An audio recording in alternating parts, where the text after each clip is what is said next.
So I just came back from a 3 mile run. See, there it is. Nothing to brag about in terms of time, but it's very hot and humid in Florida this morning, and I am showing you my outdoor shower. Like, how cool is this? My husband put this together. Just the shower was already here, but then he enclosed it. So, I mean, everybody should have an outdoor shower, right? It didn't take a whole lot to put together, but the point of showing you this is to give you something that makes you feel motivated to come back to at the end of your run. And some people have food as a motivator, but I'm not a big fan of using food as a motivation for anything other than to satisfy your hunger in your belly. Yes, that's where we were aiming for.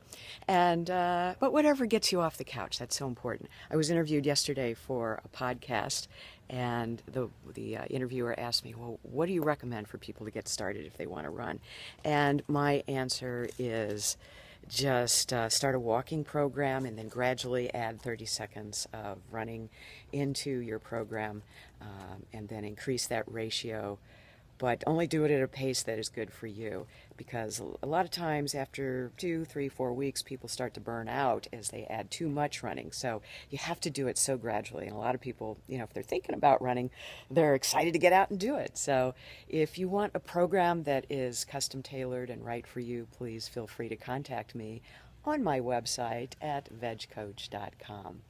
Well, I got to go cool off. All right, so have a great day. Whatever it is you're doing, just get out there and do it, and contact me if I can help you in any way. Oh, somebody came to say hi. Snazzy dog. Yeah, okay. Well, he's got to go meet his friends, too. He's going out for a run, and then he'll come back and do downward and upward dog. So important to stretch at the end of your exercise, whatever it is. All right, I really got to run. See ya.